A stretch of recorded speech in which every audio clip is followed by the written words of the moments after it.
Au menu de cette édition, une expo au fil de l'eau à Nantes sur les bords de l'Erdre et un début de polémique avec ces blocs de béton qui dérangent. Après les tropéziennes, voici les Marseillaises, des tongs artisanales fabriquées entièrement à la main dans la cité phocéenne. Et on commence chez les sauniers de l'île de Ré.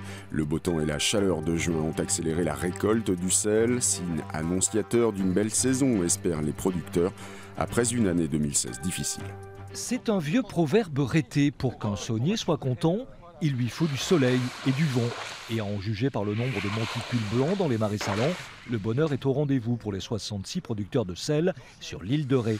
Une récolte précoce débutée dès les premiers jours de juin. À cela, rien d'exceptionnel, mais près de 3 semaines sans interruption, sans intempéries notables, ça l'est moins. Le mois d'avril a été très sec et là en ce moment on capitalise sur ce mois d'avril qui a été très sec, qui a permis aux eaux mers de se charger. Malgré un mois de mai, on va dire, plutôt humide, le mois de juin a très bien démarré et on a pu démarrer tout de suite. Donc c'est un début de saison qui est vraiment tonitruant. Vraiment, on fait beaucoup de sel en ce moment. On est à peu près, avec ce qu'on a sorti aujourd'hui, on va être à peu près à 10 tonnes de gros sel et puis 1,7 tonne de fleurs de sel à peu près. Même constat dans le marais voisin, déjà des pyramides de 30 kg après 4 tirages dans chaque carré. Direction la coopérative désormais pour ce sel de juin qui a des propriétés un peu différentes. Il est plus riche en chlorure de sodium celui-ci. C'est du sel de salaison. Après il va s'enrichir en magnésium et il est moins salé en fait. La récolte 2016 avait permis avec ses 2800 tonnes de regonfler un peu le stock après 2 années difficiles. L'idéal pour la coopérative serait de bénéficier d'une seconde bonne saison consécutive pour sécuriser et développer les ventes. 2017 est donc bien parti, mais un autre proverbe, pas forcément rhété celui-là, appelle à la mesure. C'est en effet à la fin de la foire qu'on compte les bouses. Moi je suis installé depuis 5 ans maintenant. La seule fois où j'ai fait du sel en juin, ça a été la pire saison qu'on ait jamais faite. Donc il faut voir avec le temps quoi. Prudence quoi. Prudence. C'est l'accessoire indispensable de l'été, les tongs. Il s'en vend 4 millions de paires par an en France. Si la plupart sont importés de Chine, d'Indonésie ou d'ailleurs, certains artisans en France se sont lancés sur ce créneau.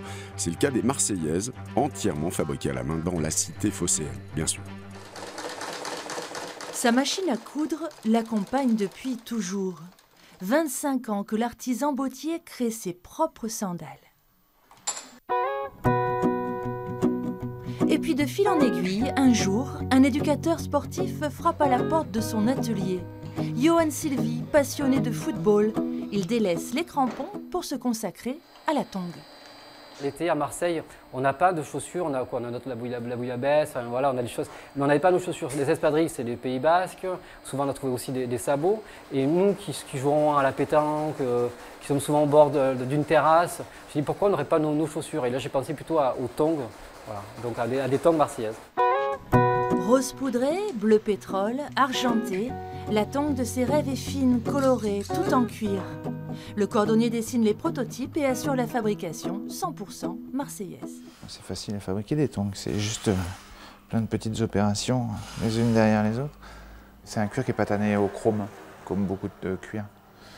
Donc il n'y a pas d'allergie. Le cuir naturel, ouais. Après, je les mets sur des formats montés,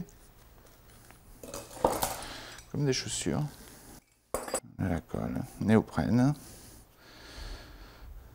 Voilà. Et on laisse sécher. Ça pègue. Hein.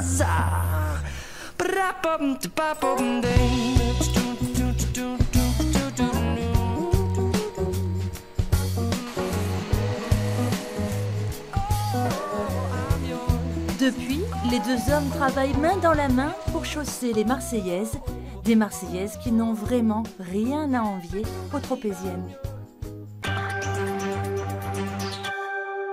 Elle était considérée comme la plus belle rivière de France par François Ier. L'Erdre continue d'inspirer les artistes. Parmi eux, Marie-Hélène Richard qui signe Rêver l'Erdre, une exposition éphémère et des œuvres à découvrir au fil de l'eau. Des œuvres qui, pour certaines, ne font pas l'unanimité. C'est une invitation à se balader et à découvrir les anémocores, ces étranges sculptures turquoises de Marie-Hélène Richard, disséminées et intégrées le long de l'Erdre, entre le quai de Versailles et le campus du Tertre. Rêver l'Erdre, une exposition éphémère et gratuite. Rêve-et-Lerdre, c'est le croisement de notre attachement à la nature en ville, à cette idée de l'eau au cœur de la ville et en même temps cette touche importante de l'art sur l'espace public. L'artiste nous propose aussi une autre œuvre, pérenne cette fois.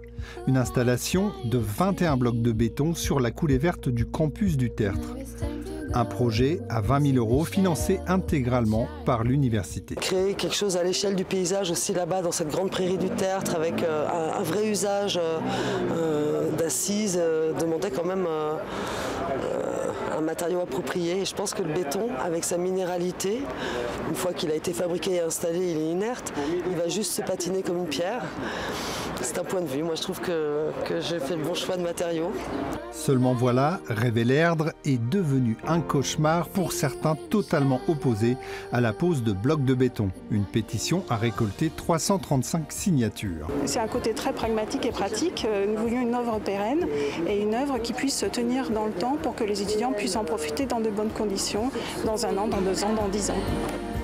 Au total, une boucle de 6 km qui peut être réalisée en famille, accessible aux poussettes, vélos et marcheurs.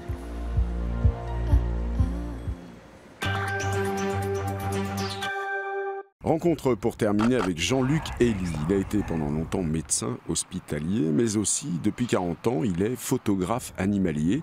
Une passion qu'il n'a jamais lâchée et son travail sur la faune sauvage est aujourd'hui reconnu.